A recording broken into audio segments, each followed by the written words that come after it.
turn it 21 days, just to see if you catch up.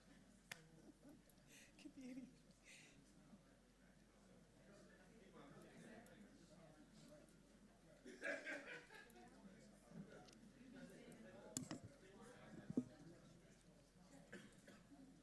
Morning, Paul. How are you? Good.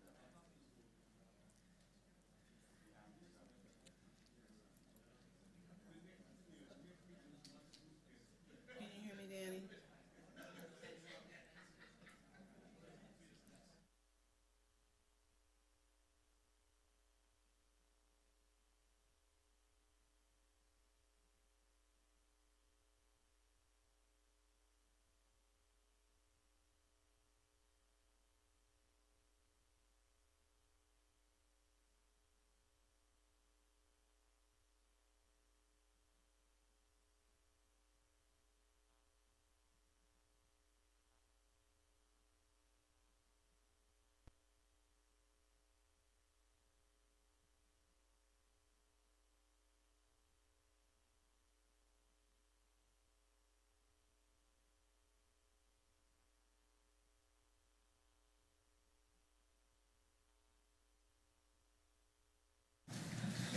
And good morning, everyone, and welcome to the Cumberland County Board of Commissioners, November the 4th regular Commissioners meeting. We'll start off with an invocation and proclamation from Commissioner Faircloth. And the pledge. I'm sorry. Not sure about the proclamation. Yeah, that's all right. Yeah. Let's bow our heads, please, as we honor God and country. Dear God, once again, we come into the presence of your greatness and our constituents. We ask, Lord, that these deliberations that we have this morning would be pleasing in your sight and in theirs. We ask for guidance for each and every person who meets here today and deliberates, and that each one has a safe passage back to their place. We ask these things in your name. Amen. Amen. I pledge allegiance to the flag of the United States of America and to the republic for which it stands, one nation, under God, indivisible, with liberty and justice for all.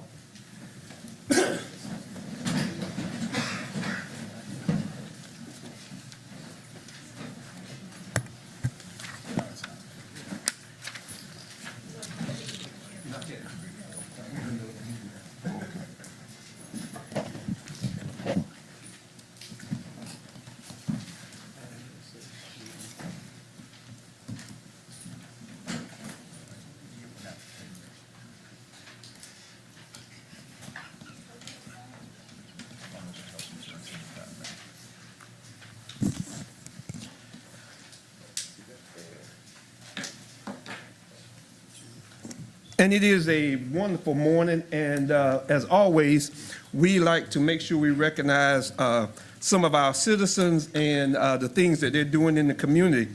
And so I saw Miss Zoe Lattimore, and I was reading, and come on up, Zoe.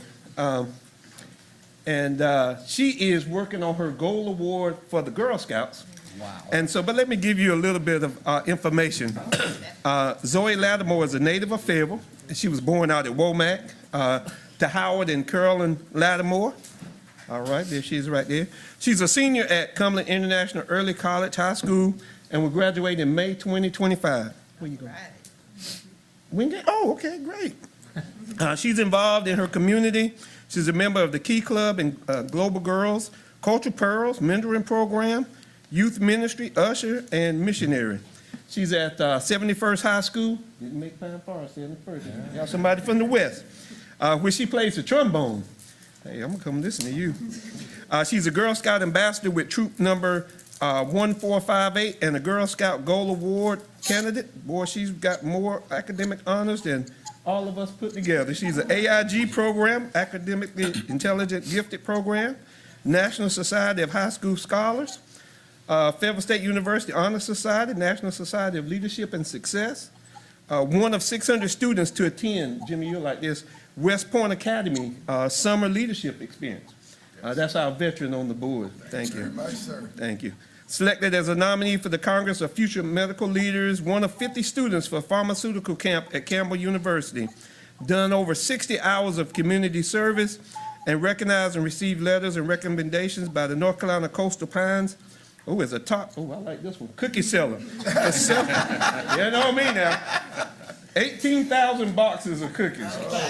I took 9,000 of them. She's been accepted to Wingate in the pre-pharmacy program.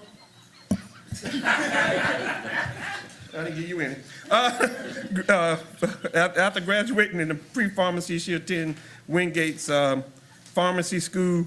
And this is Diabetes Awareness Month, and we do have the proclamation. I'm not going to read the proclamation, but I'm going to present it to you because I'm going to let you tell us about your initiative as you go for your Gold Star Award.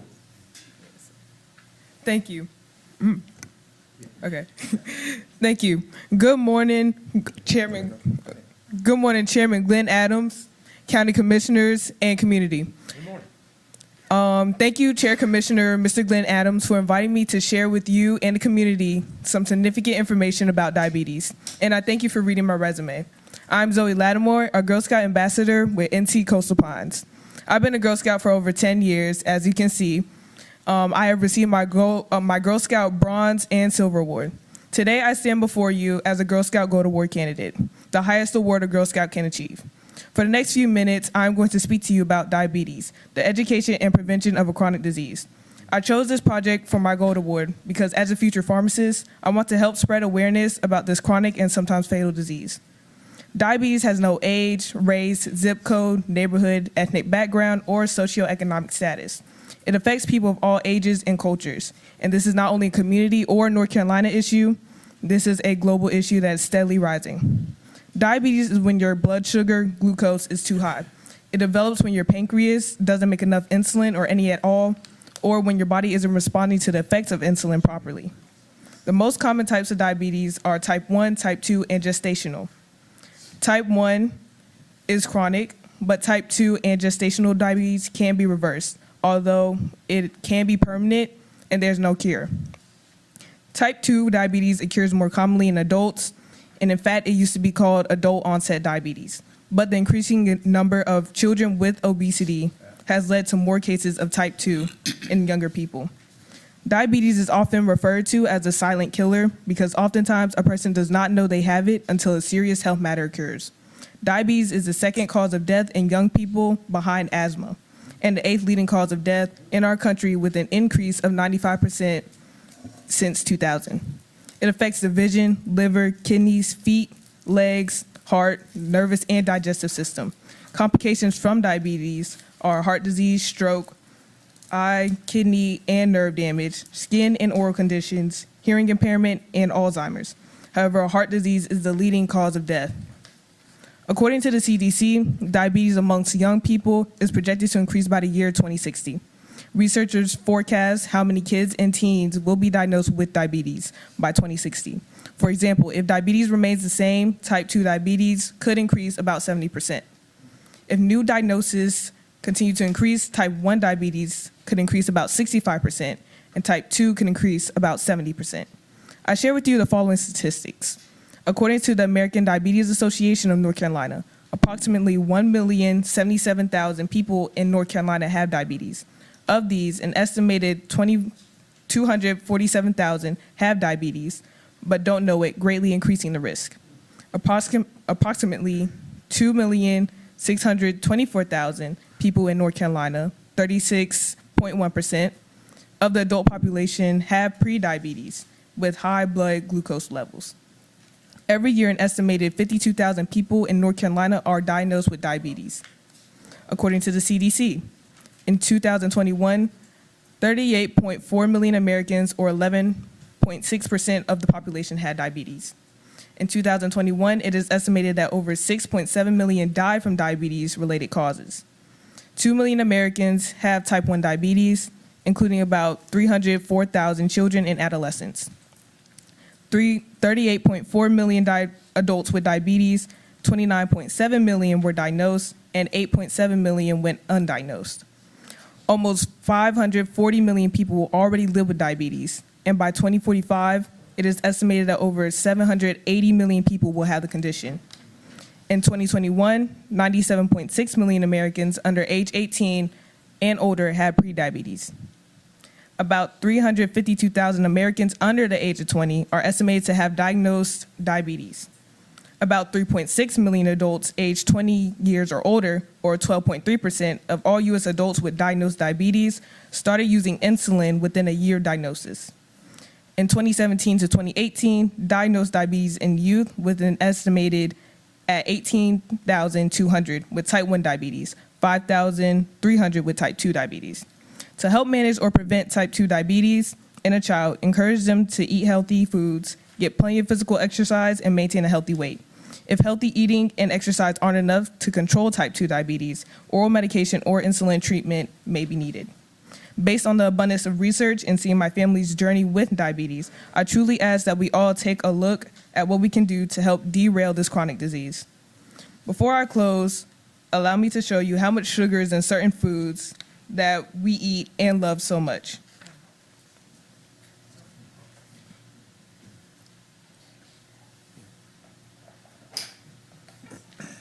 I'll take that. You can get this. As you can see, an unfrosted brownie. This is how much sugar is in an unfrosted brownie. Unfrosted. How much sugar? Don't know. 2-inch square, 1 ounce. This is half a cup of Jell-O. This is a 3-inch, 1 ounce chocolate chip cookie. This is a 1.55 ounce Hershey candy bar. And last but not least, this is 1 cup of vanilla ice cream. Yes, so you're basically eating. How big's the cup? Turn that way.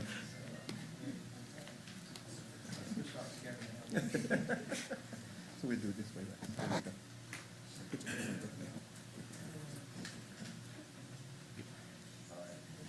So as you can see, you're eating all that sugar and the foods that you love so much. Just be mindful of what you are eating and eat in moderation. Thank you for allowing you your time. And yes, thank you.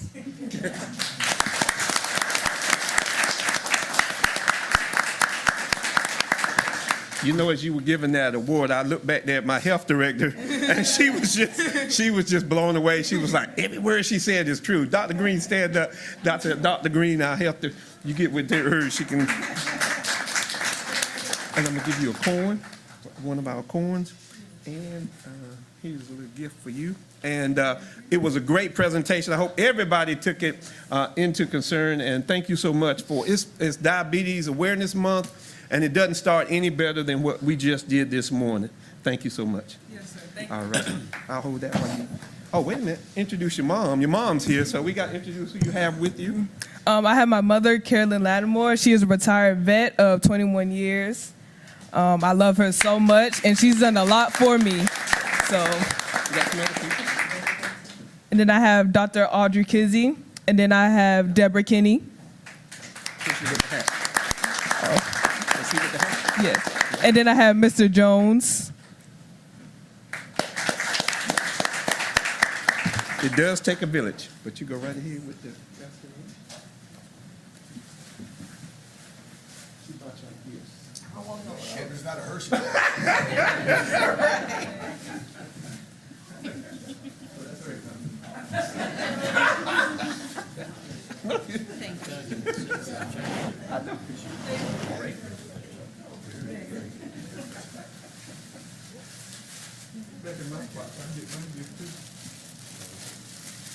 Give me that candy bar. 5 pound bag of sugar. Brussels sprouts.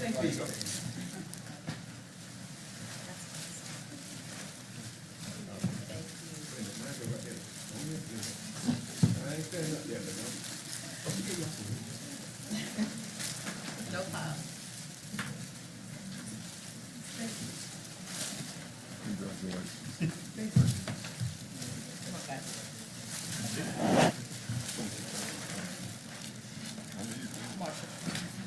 Especially after the fry.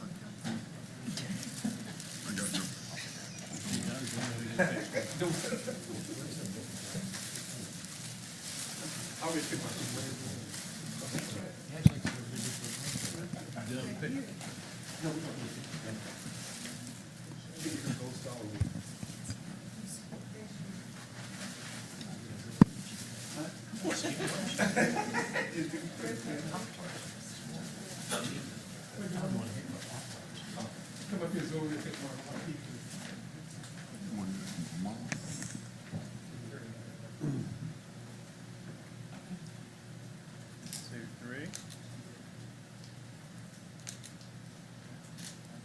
Come on up, Mom. You can get on this take picture. Come on.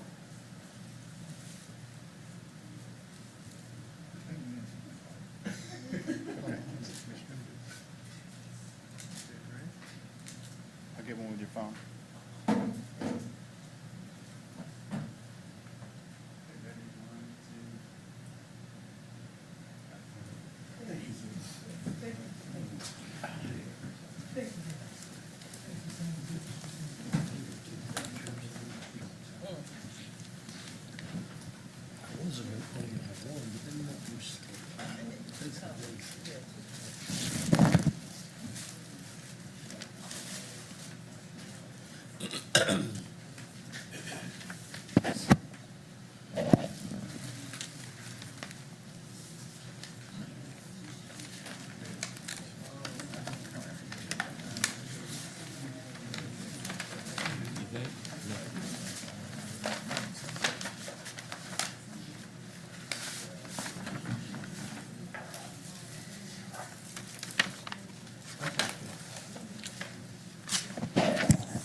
All right.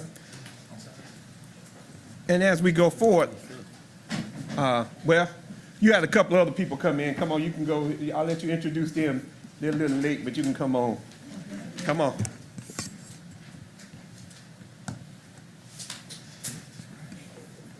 He got the camera, so we're going to take another picture. We got to take a picture. He got his camera. 1, 2, 3. You want to introduce your aunt? Okay, so that is my father, Howard Lattimore. And then I have my aunt, Shonda. Yes, and they're both very supportive of me. I love them so much. Well, let's do this. Come on up, Dad and Mom. We got here late. We can't have, I'm a dad too, so we got to be in the picture. We never in the picture. Come on, John. Party. Come on, Commissioner. You told me something about his real job. Who's your real job? We apologize for tearing up the parking lot.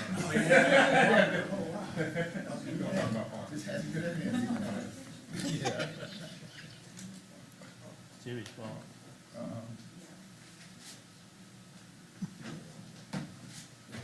So I heard that. So y'all come on. I heard that. Way over there talking about, can we be in the picture? Come on. No, he's asking him to take the picture. Come on. Come on. Yeah, man. Come on. All right, you here. Come on, get in the picture. Y'all come and support. I'll move back now. Okay. All right.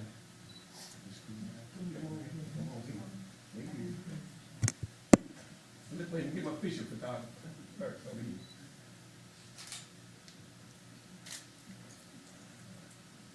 Ready, 3, 2, 1. Thank you.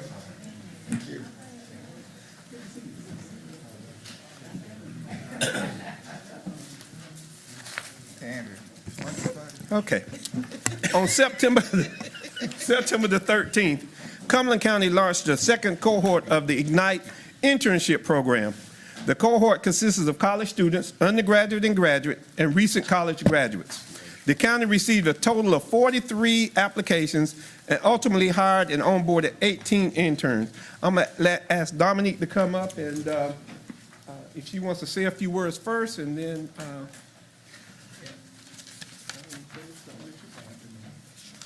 Good morning. I just would like to say that this is an awesome program, and a testament that it is an awesome program are the results. So last cohort, we have an employee now, an intern that is now an employee that is working for us. For this cohort, we have numerous people that have had, numerous interns that have had interviews, and some have had job offers, and some are not even going to finish out the program this cohort because they are starting as an employee already. So congratulations. And if you all could come up as your name is called, the following interns were placed in the various county departments to complete their 10-week fall internship. We have Narcy Arbuckle with Public Library.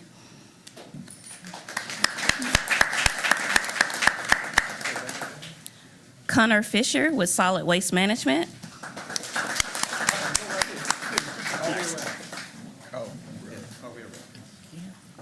Andrea Gonzalez Vallejo with Public Health.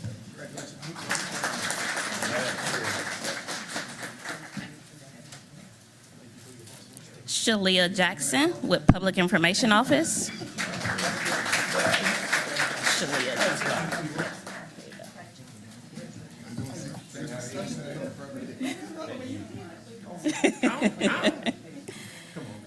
Jared Libertelli with Employee Wellness.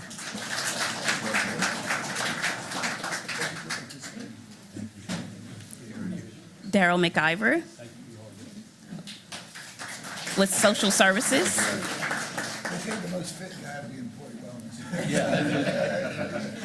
Nyasia Michael with Public Library. Sierra Paul with Social Services. Sierra Paul.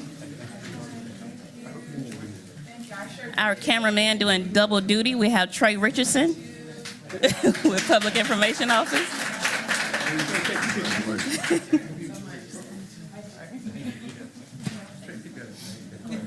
My favorite intern, who's in my department, that's the reason why he's my favorite. That's the only reason why he's my favorite. We have Mr. Elijah Tejero with Human Resources.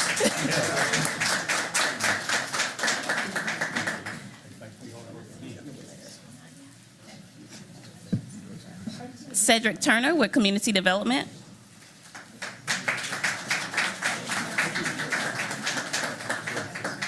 Sean Underwood Jr. with Innovation Technology Services.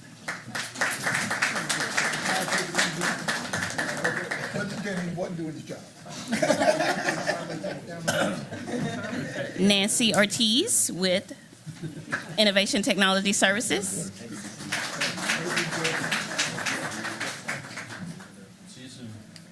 Tiffany Warren with Tax Administration.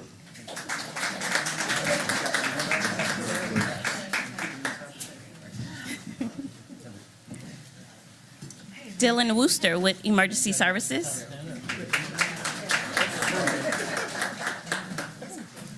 And Alyssa Young with Engineering and Infrastructure.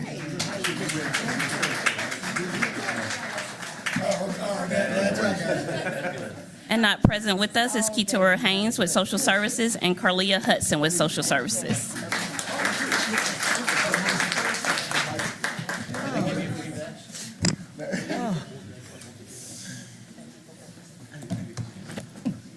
I can't, I'm sorry, I got problems.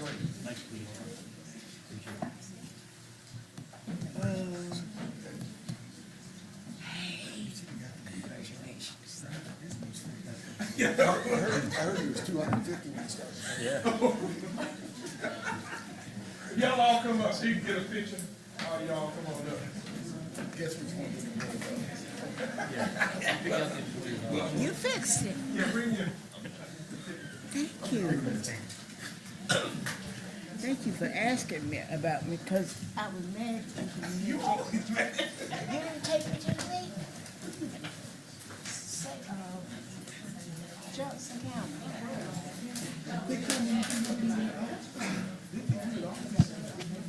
Online. What they told me, she was dead in there. Y'all come on, whatever we get in here. Don't worry about it, keep it in the back.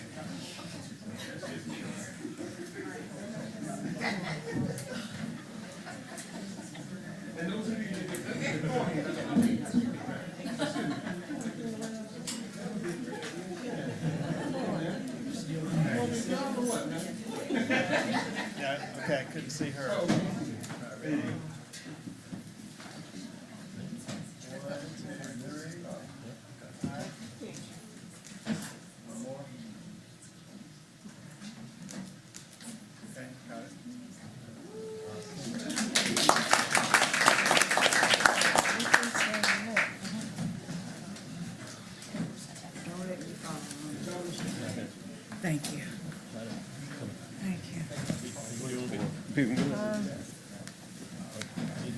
Like, no.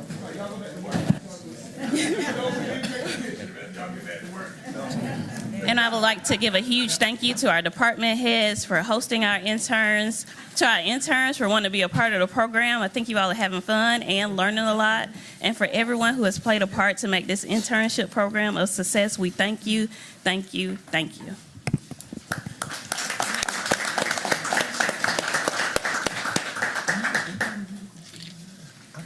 See, you think it's me. And I do want to thank Dominique. Thank you for, and your department. It's more than a notion to put this on.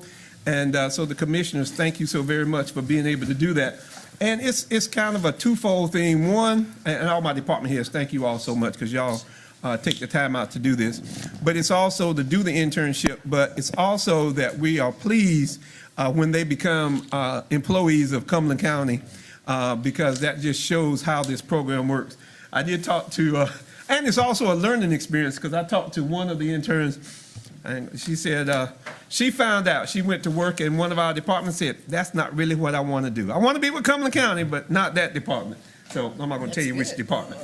So, but at least she found out her calling and she knows that that's not what she wants to do, but she loves Cumberland County and loves the internship program. Thank you so very much for all of you all. And when you get back to, well, y'all all graduated, some of you undergraduate, tell your classmates about it so that they can be it. We'll start another cohort after this. And so it's important that we do this for the youth in our community. Thank you so very much. I don't know if any one of you all wanted to say anything. Just one? Anybody? Okay. No, huh? Okay. She was smiling at me the whole time that she was back there, so I know. Pull that microphone towards you. Introduce, no, go on the other side so they can see you on TV. Pull it back the other way and go to the other side. Like, what do you Keep mean? going. There you go. There you go. Oh, this There you go. There you go. So you can face up. Okay. I just wanted to just show my gratitude of the Ignite program. It's been a very big learning experience. Usually whenever you have like an internship, you kind of just sit back, but with the Ignite program, it ignites. So you're hands-on. I appreciate how hands-on it is, and I just had the opportunity to see how other branches of the library operate, because that's where I was at. And I think it was just very instrumental for students. Like, I'm a senior, so that was something I really need to gain some fruit in my experience and everything. So I just wanted to say that thank you for this opportunity, and you guys have a great day. Introduce yourself and tell me what department you're at. My name is Nyasia Michael, and I am from the library, so that's the department I'm in. So. All right. Thank you so very much. Thank you. All right. So before we get to the agenda, I would like to, we did the Veterans Day Parade Saturday. We had a wonderful time. I do want to recognize Commissioner Keith as a veteran. Thank you, Commissioner Keith. Thank you for your service. Honored to serve. And all of our Cumberland County employees who are veterans know that we appreciate them and appreciate their service. The Veterans Day Parade was this weekend. All of those who did the float, he's not here. He did an excellent job, didn't let me fall off. That was the very, you saw me? Right at the edge. About 3 times.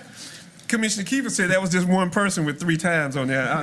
All that sugar that she just showed, I got to cut back. So anyway, but thank you all for the volunteering and doing the float and doing the parade and participated with that.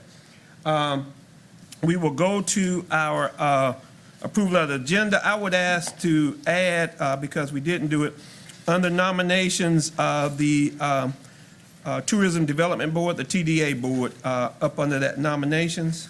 That'll be C.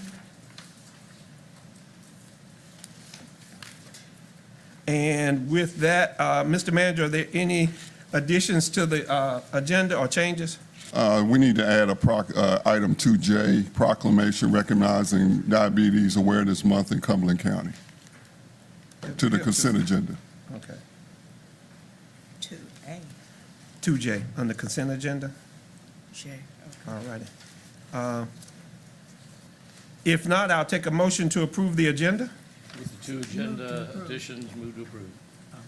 Second. Second. It's been moved in second. All those in favor? That is unanimous. And we do have Commissioner Jones online. Thank you for joining us Commissioner Jones. That will take us to the consent agenda. Is anything to be pulled off the consent agenda? If not, I'll take a motion to approve the consent agenda. So moved. Is there a second? Second. It's been moved and second. All of those in favor? That is unanimous. We'll go to our public hearing. We've got one public hearing, so I'll call on the county manager to explain the Board of Commissioners' procedure for public hearings.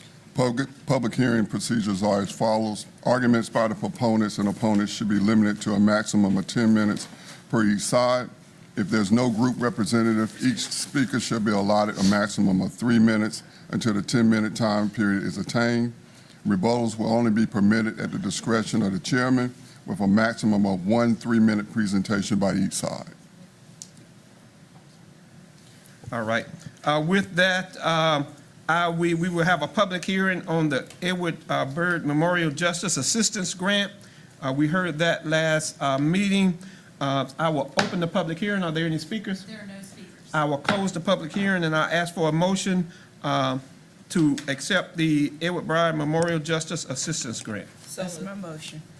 All righty. Is there a second? It's been moved and second. All those in favor? That is unanimous. That will take us to items of business. Consideration of request for proposals for the Employee Health Center provider. Yes, Chairman Adams, Brian Haney, Assistant County Manager, will present this item and answer any questions you may have. We went out for proposals for the Employee Health Center, and he'll give you the results of that. Good morning, Commissioners. Good morning. So 3 years ago, the county engaged our benefits broker, USI, to conduct an RFP for a provider to operate the county's Employee Health Center. That led to the approval of a 3-year agreement that with Proactive MD, which will run out June 30th of 2025. With that in mind, we've engaged USI once again to conduct an RFP process for these services with the intent of bringing a recommendation back to the board for consideration at a future meeting in order to make sure the selected provider is on board by July 1st of 2025, and that the cost is incorporated into the FY26 budget. Included in your packet is the request for information that USI intends to distribute, and additionally, they will include a companion guide for the county, as well as ask the firms that reply to submit their proposed operating budgets as part of their proposals. So today, we're asking for approval of the RFI and to allow USI to conduct that procurement or that RFP solicitation process. Is there any questions as to the RFI? If not, I'll take I'll take a motion to approve the RFI to allow USI to begin the solicitation process for providers to operate the county Employee Health Center beginning July 1, 2025. So moved. Second. Second. It's been moved and second. All those in favor? That is unanimous. That will take us to the second item of business, consideration of the manager at risk contract for homeless support center. Yes, Brian Haney will present this item also for the CMAR for the Homeless Support Center. Back in August, you approved the bid award, and now we have the contract. Turn it over to Brian. All right, so for this item, this is the contract for pre-construction services with Bar and Bar for the Homeless Support Center. As the manager mentioned, this follows the RFQ process where Bar and Bar was selected by the board to provide these services. Staff have worked with Bar and Bar to negotiate a contract for these services. This contract totals $350,152 and includes amounts for schematic design, design development, and construction document estimates, as well as bidding and hub outreach coordination. Once bids are received, a contract amendment will be brought back to the board to move into the construction phase of the project with the GMP included in that. And having the CMAR on board at this point will help with getting reliable cost estimates during the remainder of the programming and design phase. And it's my understanding at the conclusion of this pre-construction phase, we'll have a guaranteed maximum price. That is correct. We will bring that back to the board for consideration and approval. And as we do this pre-construction phase, it would be the intent of Bar and Bar to meet with commissioners who have any questions or any input. That is correct. Along with our architect, that is certainly something that we will make sure is done. Commissioner Booth. I'm just curious, how did they come up with $350,152 without knowing the size, the contract? So this part of the contract for the pre-construction, this part of the contract is not based on the size or budget for the project. That will come with the GMP, and there's a percentage of the total project construction budget that gets factored in. But this is just for those initial pre-construction items, such as the cost estimates, the To and the determine bid. what you gonna pay.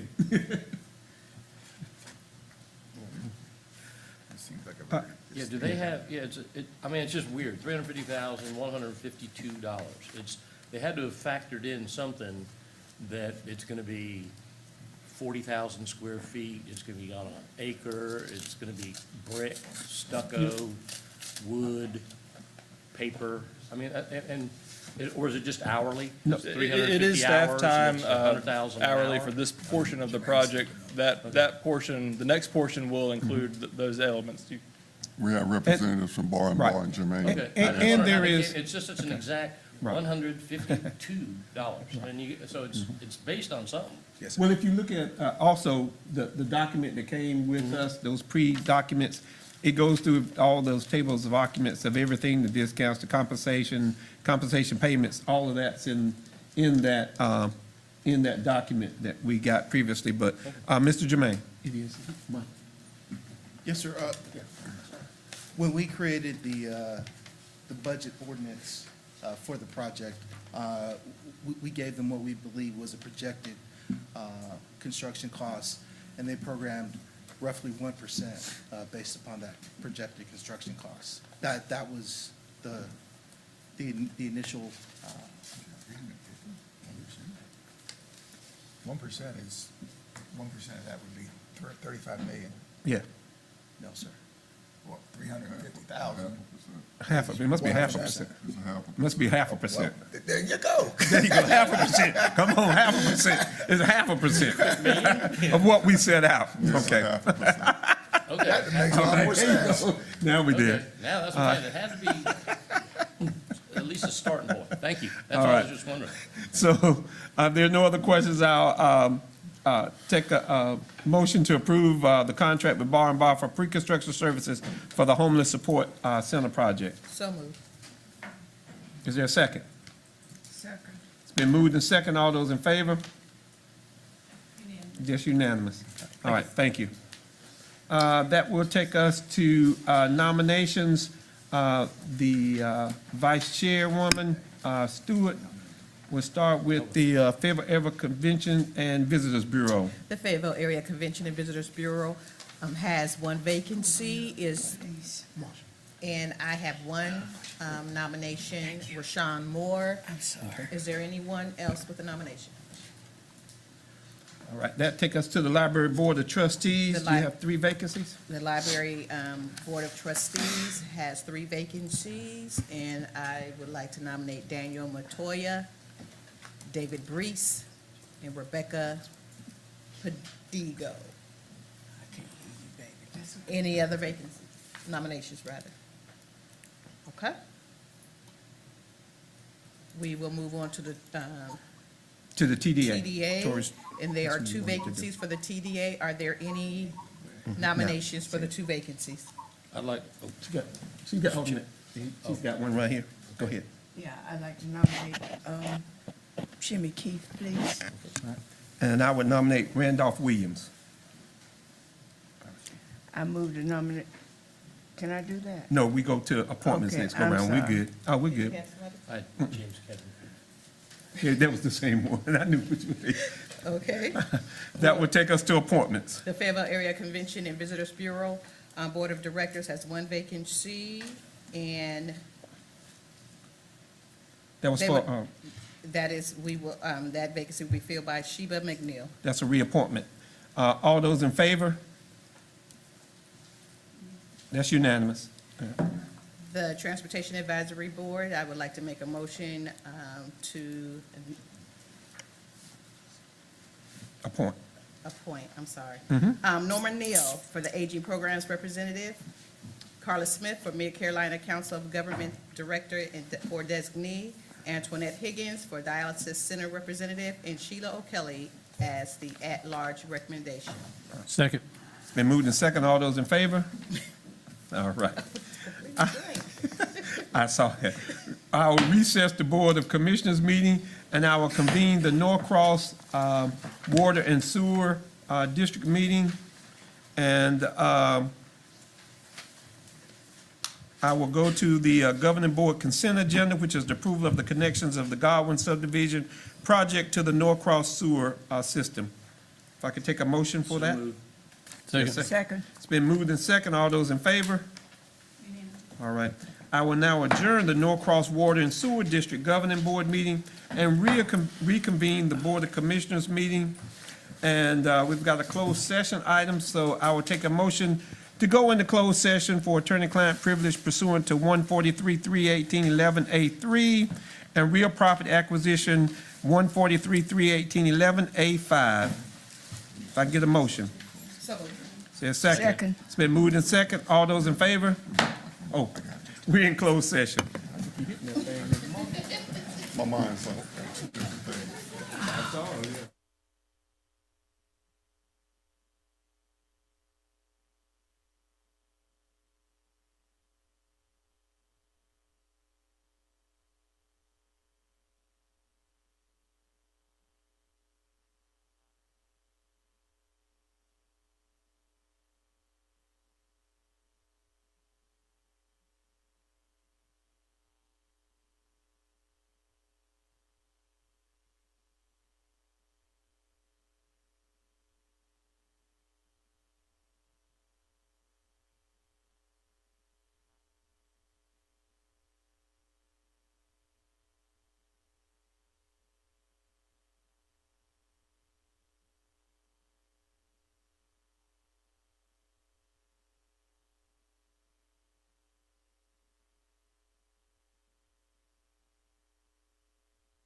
Rick could tell me I ain't do it.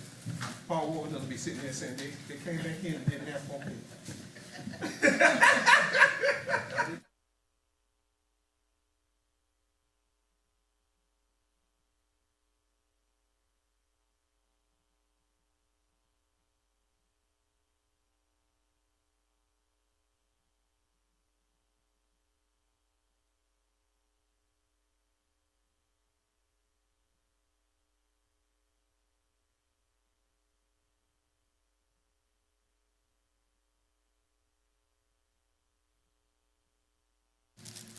And I will reconvene the Board of Commissioners meeting. If I can get a motion to come out of closed session.